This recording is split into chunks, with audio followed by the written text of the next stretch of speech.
Why you must read at a beginner level. Why do I need to read in English?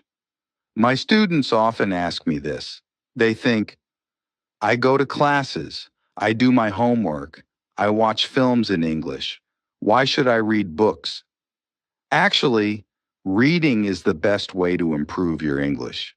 I will tell you why. First, reading is very important. Now, only 1 in 4 people went to university. Now more people go to university. All jobs require more reading and writing than years ago. This is true for everyone. It doesn't matter if you're an office worker or a mechanic. Second, reading will improve your speaking, writing, vocabulary, and grammar better than any other way. It won't improve your listening, but it will improve your vocabulary. And when you have a better English vocabulary, you can listen more easily and improve your listening that way. In school, you probably read lots of English. You probably read boring textbooks and stories with exercises at the end. But I'm not talking about that. I'm talking about reading for pleasure. That means reading a book you enjoy. Because you enjoy it, you are not reading because your teacher said, read this book. You are not reading because you think, I should read this book. You are reading because you want to. In the experiment in schools in America, they gave some boys free books. They were fun books like James Bond. They said, you can do what you want. You don't have to read the books. But the boys did read the books. They read a lot of books. Some boys read a book every 2 days. After years, they gave the students a test. The students who got the books got better at reading and writing, and they liked school more. The students who did not get the books did not get better at reading and writing. Actually, some of them got worse. This isn't just true for native speakers. They also did an experiment on students learning English in the Fiji Islands. They used 3 ways to teach. The first way was normal English teaching. They did grammar classes, exercises, and so on. The second way was reading in silence. The students read books in class. The third way was reading together. The teacher read books to the students. After 1 year, the 2 ways with reading were the best. They were much better than the students who did normal English classes. They did the experiment again in Singapore. There, the students who read in silence did very well. They did the best in grammar tests. Other students did grammar classes, but they did worse in grammar tests. In normal classes, we try to remember grammar and vocabulary. When we read, we learn them naturally. Maybe you're thinking, when I read in English, it's too hard. I have to use the dictionary all the time. It's boring. I can't do it. I understand. So I wrote this book. I think this book will make you like reading because the stories are easy and fun. The early stories are short and easy, and the later stories are longer and harder. When you finish the book, you will think, wow, I did it. I make a podcast called English Listening Practice. 9 of the stories in this book I wrote for English listening practice. One of the stories I wrote for this book. But when I made this book, I made the stories better. Now you can read the stories at beginner, pre-intermediate, intermediate, or advanced levels. The stories are all fairy tales. Some are very popular fairy tales, but some are not so popular. One of them I wrote myself. Maybe you're thinking, fairy tales are for children. I need useful vocabulary. I need to learn about business and science. That can't be fun. Actually, the vocabulary in these stories will be useful. McCon did an experiment where he looked at vocabulary in novels. 80% of the words were on academic word lists. These are lists of words that you need to know to study at university. Rolls and Rogers also did an experiment. They said, if students read 1,000,000 words of science fiction, will they learn important science words for studying at university? The answer was yes. So yes, fairy tales are useful for you too. But I understand if you still don't believe me. When I learned about all this, I found it hard to believe too. But I like to try new things, and I love learning languages. I decided to do an experiment. I had wanted to learn Spanish for a long time, but I didn't learn much in normal classes. I said, I will read 1,000,000 words in Spanish. Afterwards, I will see what my level is. 1,000,000 words is about 40 novels, so it was a lot of work. I started with very easy reading like this book. Then I started reading translations of books that I knew in English. For example, I have read Harry Potter and Game of Thrones in English, so I read them in Spanish too. Finally, I read new books in Spanish. I read Latin American authors. That means writers such as Isabel Allende, Luis Jorge Borges, and Manuel Puig. I love them. I also listened to podcasts, but I always read the transcripts and added the words to my goal. After I finished reading 1,000,000 words, I wrote and talked to native speakers. I was at an intermediate level. I could understand almost everything I read. I could understand people when they spoke clearly, and I could have conversations. I had spent most of my time reading, not speaking. In 1 year, I learned more than most students learn in 2 years. I didn't try to remember grammar and vocabulary. I learned them naturally. Maybe you're thinking, I don't believe this. Or maybe you're thinking, wow, I'm going to read for hours every day. But I have to say something very important. You must read books that are easy and fun. If a book is too difficult or too boring, put it down and find another one. Stephen Krashen, an expert in language teaching, says only read things in English that are fun and interesting. Read things that are really easy that you wouldn't read in your native language because they are too easy. So you can read comics, magazines, detective stories, romance stories, and so on. Don't feel bad about reading translations. If you read very easy books, when you see a word you don't know, you will understand the meaning easily. You won't have to use a dictionary. So, what is easy? Experiments show that you should understand at least 98% of the words in a text. 98%. That's so high, I know. But let me show you an example. Here's a text where 50% of the words are not real words, so you should understand 50% of the words. Jerry flew Ed out of bed and opened the curtains. He beamed to himself as he made breakfast. He made coffee and put butter on his puffer. Someone called his phone and he picked it up. He was very surprised by who was tongling, so his Vinky fell on the floor. Is that easy to understand? Could you read a whole book of that?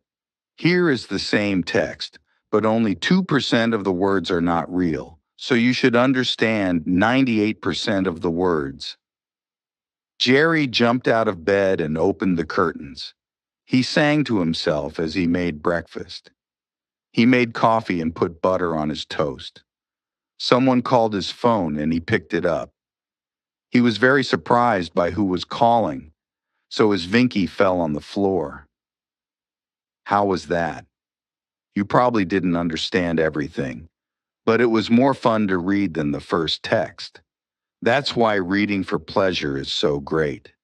Maybe you don't understand everything, but you understand enough to follow the story, and you don't have to pick up a dictionary.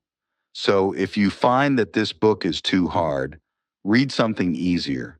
If you find it boring, read something more fun. I know that not everyone likes my writing, and that's okay. Find a book that is good for you. When we have fun, we learn much more. Because I want this book to be fun, it has no exercises in it. I thought about adding them after each story, but I don't think it's a good way to spend your time.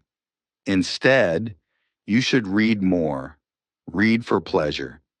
If you finish this book, you can try the level above because you already read the stories, you will know them well, and it will be easier to understand. But maybe when you finish this book, you will love stories. I hope so.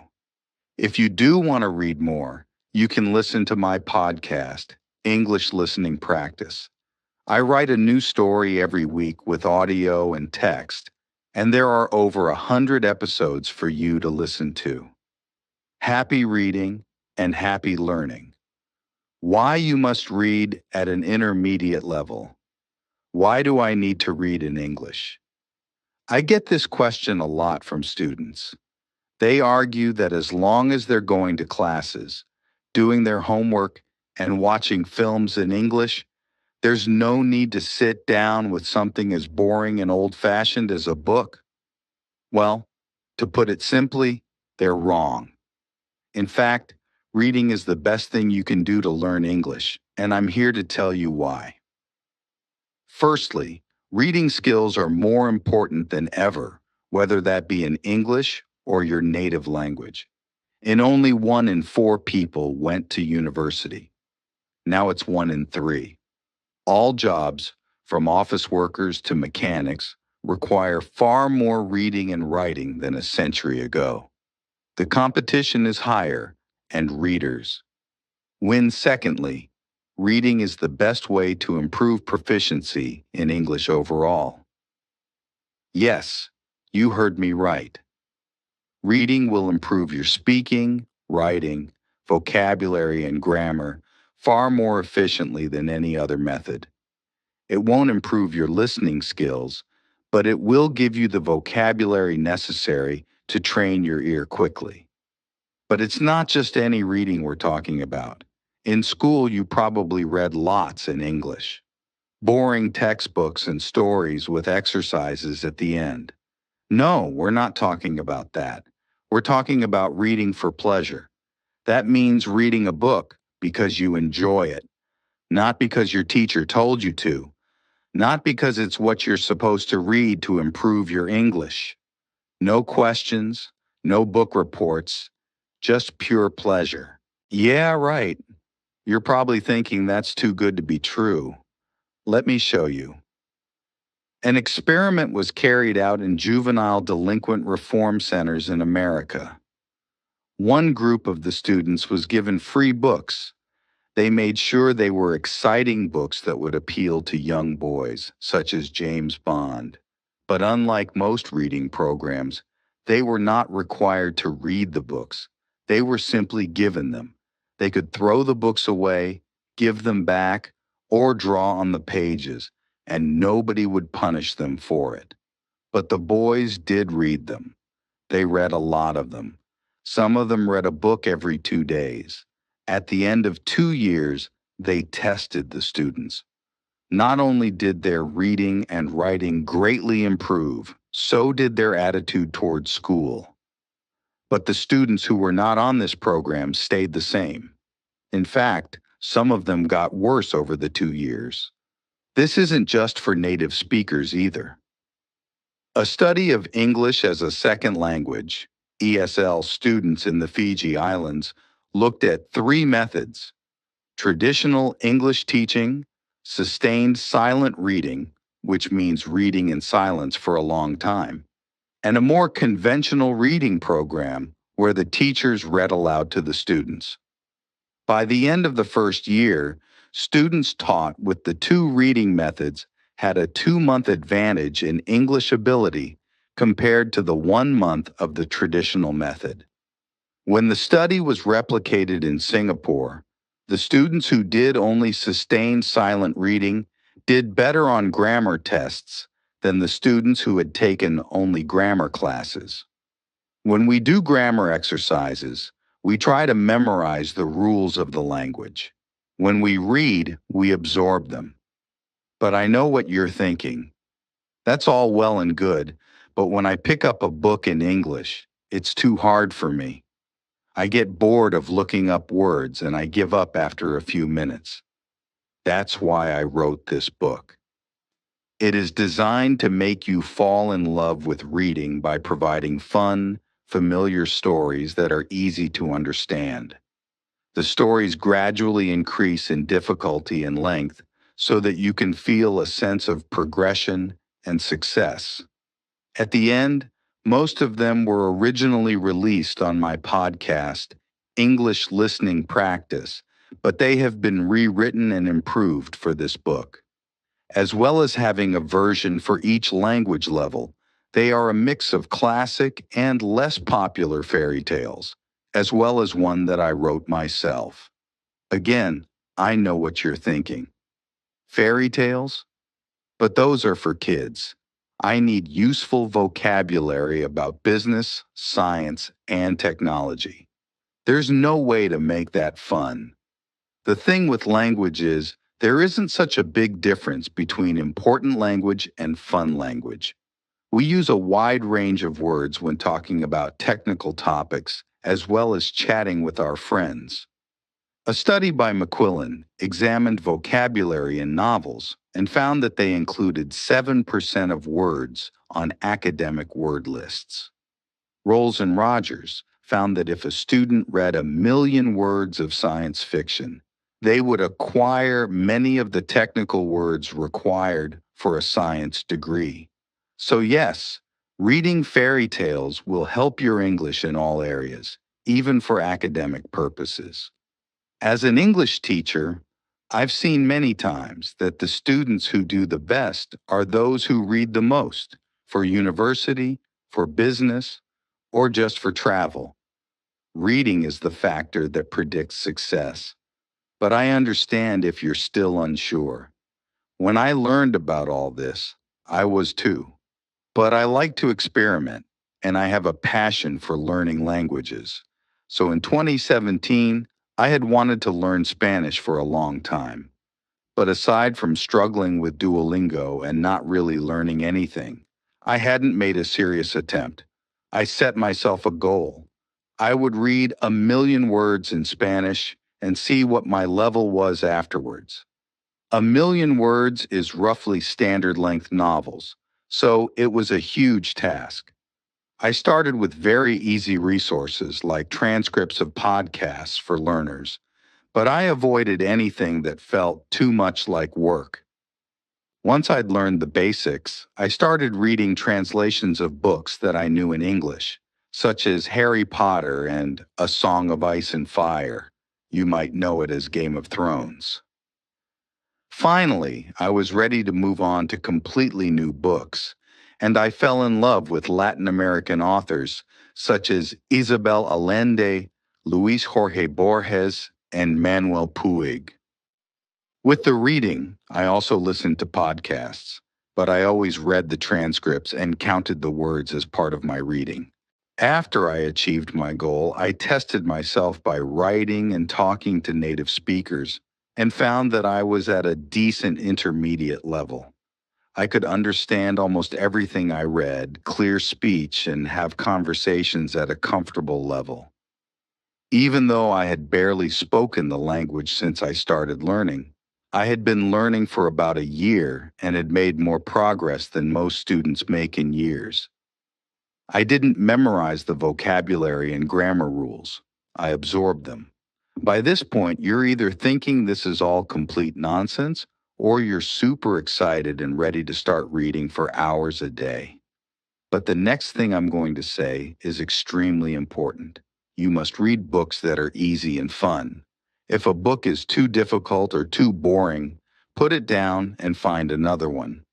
Stephen Krashen, an expert in the field of second language acquisition, says to read only material in the second language that is genuinely fun and interesting. Material that is so easy that you probably feel guilty reading it in your primary language. This is your excuse to read comics, magazines, detective stories, romances, etc. There is no shame in reading translations. You want to be reading a book so easy that when you see a word you don't know, you can understand the meaning from context. Research has shown that in order for this to happen, the text needs to be at least 98% known words. That's so high, I know, dear reader, but let me show you an example. Here's a text where I've replaced 50% of the words with nonsense words. Is it 50% comprehensible? Jerry flurried out of bed and threw open the curtains. It was a beautiful day. He beamed to himself as he did his daily routine, pouring coffee and buttering Puffer. But then his phone rang, and the person tilling was so unexpected that he dropped his Vinky on the floor. Is that easy to understand? Could you read a whole book of that? Here's the same text, but 98% comprehensible. Jerry jumped out of bed and threw open the curtains. It was a beautiful day. He sang to himself as he did his daily routine, pouring coffee and buttering toast. But then his phone rang, and the person calling was so unexpected that he dropped his Vinky on the floor. How was that? Even if you couldn't understand everything, I bet it was far more enjoyable to read than the first text. And that's the magic of reading for pleasure. Even if you didn't understand everything, you got enough to follow the story and keep going without having to pick up a dictionary. So if you find that a book is too hard, put it down and read at a lower level. If you find it boring, go read something else. Yes, I'm giving you permission to stop reading my book. I know not everyone likes my writing style, and that's okay. Find what works for you. As you read, focus on the meaning of the stories and don't sweat it if you don't understand every single word. Just relax and try to get lost in the pages.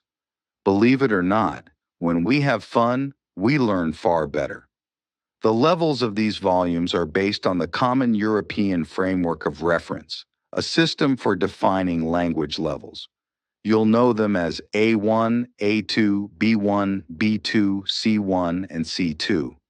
Although these books only cover A1 to C1, if you're at A1 level, you probably need more guided teaching before you start reading. And if you're at C1 level, then you can start reading books for native speakers. A great strategy if you don't feel confident about your reading ability is to start with the beginner level of the book and reread it level by level, going all the way up to advanced. This will allow you to really absorb the new language and gradually increase the difficulty. There is not a huge difference between the intermediate level story